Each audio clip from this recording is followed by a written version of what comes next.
प्यारे दोस्तों, आज मैं आपको एस्ट्रोलॉजी के बारे में बताऊंगा। एस्ट्रोलॉजी एक साइंस है। आप बोलेंगे साइंस कैसे है? Because it work on scientific background. हम लोग पृथ्वी पर रहते हैं। पृथ्वी भी एक प्लेनेट है जो ब्रह्मांड में रहता है। उसी तरह 9 दूसरे प्लेनेट रहते हैं, वो हमारी पृथ्वी के चारों तरफ घूमते रहते हैं। उन प्लेनेट का इफ़ेक्ट हमारी बॉडी पे किस तरह पड़ता है, उसका इफ़ेक्ट वो एस्ट्रोलॉजी के अंदर दिखाते हैं। जिस दिन हम पैदा हुए हैं उस दिन जब हम अपनी मदर वूम से बाहर आते हैं तो हमारे ऊपर ये 9 प्लेनेट का इफ़ेक्ट पड़ता है। 9 प्लेनेट कौन कौन से हैं? फर्स्ट है लग्ना। लग्ना मीन्स हम खुद। उसके बाद आता है दूसरा प्लेनेट है चंद्र।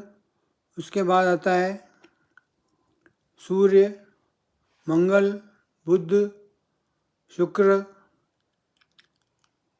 राहु, केतु। और दूसरा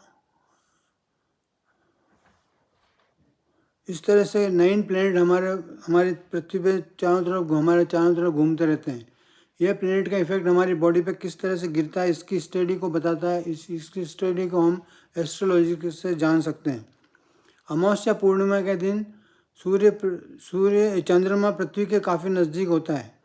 इसके कारण से समुद्र में ज्वार भाटा आता है। वो समुद्र में ज्वार भाटा आने का मतलब क्या है कि इसकी वाइब्रेशन से, उसके इफ़ेक्ट से पानी पिघलता है। पानी पिघलेगा तो वही पानी हमारे ब्रेन में रहता है, इसको ब्रेन फ्लूइड बोलते हैं। उसके कारण से कई लोगों को उस टाइम में अमावस्या पूर्णिमा में फिट्स आते हैं या फिर मेंटली डिस्टर्ब हो जाते हैं। ये इफ़ेक्ट साइंटिफिक ये इफ़ेक्ट देखा गया है और कई लोगों को इसके इफ़ेक्ट भी मालूम पड़ते हैं। जो आप अपने घर में देखेंगे तो मालूम पड़ेगा आपको कि उस टाइम में वो लोग डिस्टर्ब हो जाते हैं। उसका इफ़ेक्ट उनकी एक्टिविटीज़ पे और उनकी बात करने के तरीके पे मालूम पड़ता है। तो इसको बोलते हैं, इसलिए इसको हम एस्ट्रोलॉजी को बोलते हैं, ये साइंटिफिक है। दूसरा, जैसे नंबर 1 चंद्रमा का इफ़ेक्ट पड़ता है बॉडी पे। चंद्रमा के साथ अगर राहु हो तो वो दोष लग जाता है, उसको दोष बोलते हैं। उसका इफ़ेक्ट हमारी बॉडी पे पड़ता है। आदमी के अंदर सुसाइडल टेंडेंसी इन्हीं कारणों से आती है। जब चंद्रमा के साथ दूसरे सही गलत प्लैनेट रहते हैं, जैसे राहु, केतु, शनि, उसका इफ़ेक्ट हमारी बॉडी पे पड़ता है और उससे वो आदमी का थिंकिंग चेंज हो जाता है। एक दिन पैदा हुए दो बच्चों का जो एस्ट्रोलॉजिकल इफ़ेक्ट होता है वो भी अलग अलग रहता है। तो थोड़े बहुत भी मिनट्स में चेंज हो जाता है, तो उसके कारण वो प्लेनेट घूम जाते हैं और उसका इफ़ेक्ट बॉडी पे थोड़ा अलग अलग पड़ता है। जैसे किसी के ऊपर बुध का इफ़ेक्ट पड़ा तो वो जैसे उसके लगना क्या होता है, लगना हम सेल्फ खुद रहते हैं। हमारे बॉडी पे लगना के साथ अगर सूर्य रहे तो सूर्य का इफ़ेक्ट पड़ता है, वो आदमी पॉलिटिशियन बन सकता है। उसी तरह से जो अगर चंद्रमा रहे तो वो आदमी कूल रहता है और उसके विचारों से बहुत जल्दी इफ़ेक्ट होता है। अगर उसमें बुध रहे तो बुध का इफ़ेक्ट ब्रेन पे पड़ता है। ब्रेन मतलब उसकी बुद्धि थोड़ा तीव्र हो जाती है। अगर शुक्र रहे तो वो आदमी, उसका इफ़ेक्ट शुक्र का लग्जरी चीज़ों पे ज़्यादा असर होता है, फिल्म लाइन में जाता है, उसका इफ़ेक्ट पड़ता है। अगर उसमें चंद्रमा या राहु रहे तो राहु का इफ़ेक्ट गलत पड़ता है, वो आदमी गलत संगति में जाता है।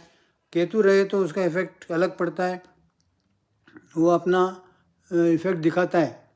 उसी तरह से ये सब प्लेनेट हमारे चारों तरफ, पृथ्वी के चारों तरफ घूमते हैं, पृथ्वी पे हम रहते हैं, तो इसका नेगेटिव और पॉजिटिव इफेक्ट हमारी बॉडी पे पड़ता है। इसका स्टडी को एस्ट्रोलॉजी बोलते हैं। जैसे अभी कोई आदमी पैदा होता है और पैदा होते उसके लग्न में गुरु रहे तो वो आदमी बहुत इंटेलिजेंट रहेगा, उसको सब तरह का सपोर्ट मिलता है। जैसे गुरु का 5वीं दृष्टि पड़ती है, गुरु की 7वीं दृष्टि पड़ती है और 9वीं दृष्टि पड़ती है, तो 5वीं दृष्टि उसके स्टडी घर पे पड़ता है और इनकी दृष्टि के आधार पर इनके अलग अलग जो ग्रह अलग अलग सेक्शन रहते हैं, टोटल 7 सेक्शन रहते हैं कुंडली में। वो 7 सेक्शन का इफेक्ट उनकी डेली एक्टिविटीज़ पे पड़ता है। किसी की भी एस्ट्रोलॉजी कुंडली आप देखिए, उस पर अलग अलग इफेक्ट रहेंगे, अलग अलग उसका नॉलेज, उसका बुद्धि अलग रहेगी, उसका फ्रेंडशिप अलग रहेगी, उसका जनरल बॉडी पे इफ़ेक्ट अलग रहेगा, उसका हेल्थ का इफ़ेक्ट अलग रहेगा। इस तरह के स्टडी को हम एस्ट्रोलॉजी के थ्रू जान सकते हैं।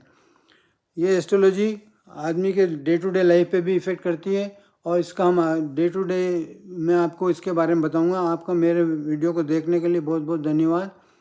मेरे वीडियो को आप लाइक करिए, शेयर करिए और अपने फ्रेंड सर्कल को डिस्ट्रीब्यूट करिए।